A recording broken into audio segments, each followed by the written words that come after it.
tentu saja yang namanya strategi itu adalah pilihan-pilihan dari eksekutif ya, yang dirasakan paling diperlukan oleh organisasi untuk mencapai misi, tujuan, dan objektif secara keseluruhan. Nah, tentu diputuskan dengan asumsi yang dianggap penting oleh perusahaan. Ketika asumsi itu tidak berlaku karena terjadi perubahan atau turbulensi, itulah yang challenging, karena asumsi kalau dulu kan ada asumsi harga dolar berubah misalnya, itu asumsi pada angka berapa strategi ditetapkan dan dibuat, atau asumsi customer memiliki preferensi tertentu.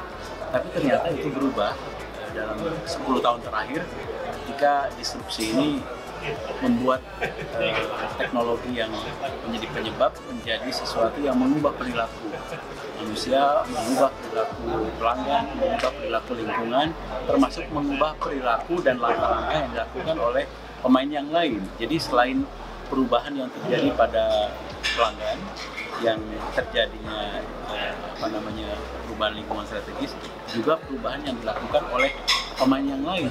Mereka menawarkan hal yang mungkin sama atau sejenis dengan perusahaan kita. Jadi yang perlu dilakukan oleh para eksekutif menurut pendapat saya adalah selalu keep open mind, keep visible untuk dapat bisa berkomunikasi dengan seluruh pihak, baik eksternal maupun internal, terutama pelanggan, terutama pasar, terutama para pihak yang dianggap menjadi stakeholders perusahaan. Hari ini kita diskusikan tentang itu, stakeholders analysis, dan apa perubahan yang sedang terjadi dan bagaimana merespon perubahan itu sehingga perusahaan bisa tetap relevan, produk menjadi tetap diperlukan oleh industri, produk tetap diperlukan atau jasa tetap diperlukan oleh masyarakat atau segmen pasar yang dituju.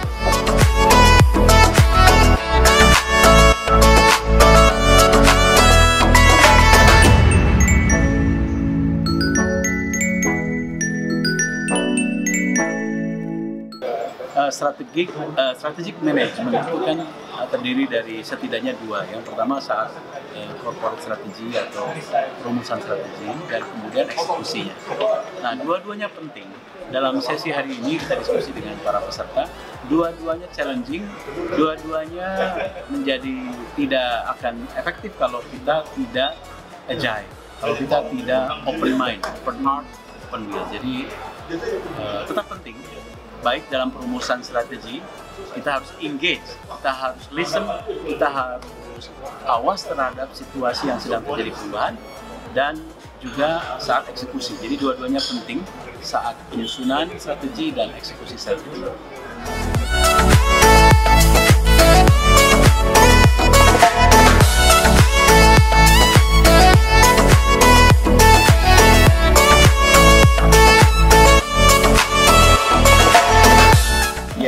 Biasanya kalau perusahaan menyusun business plan atau strategic plan, itu perlu ada ya basisnya riset ya. Apa yang sedang terjadi, perubahan apa yang sedang terjadi di luar, apa yang sedang terjadi di stakeholders, apa yang sedang terjadi di industri. Nah, itu perlu ada riset. Saya biasanya melakukan riset itu 3 bulan, 6 bulan paling cepat ya.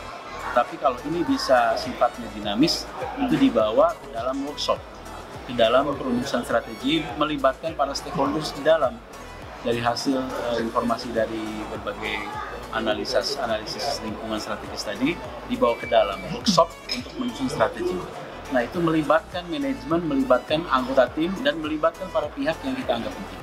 Nah, setelah itu menjadi corporate strategy session, jadilah itu menjadi sebuah strategi bisnis atau strategi korporat yang dapat dikerjakan, yang dapat dijalankan untuk tahun depan. Tapi sebelum itu dijalankan, kita harus mematangkan corporate strategi yang disusun itu well informed, well engaged dengan para stakeholders, termasuk pemegang saham. Jadi kita harus meyakinkan pemegang saham where to go, how to get there, where to go, what do we want to be, where are we now, di mana kita hari ini. Jadi selalu ada di mana kita hari ini, mau kemana kita melangkah dalam 5 tahun, 3 tahun ke depan, kemudian how to get there, bagaimana mencapai itu perlukah transformasi, perlukah perubahan-perubahan yang semuanya harus dipimpin oleh eksekutif dengan proper.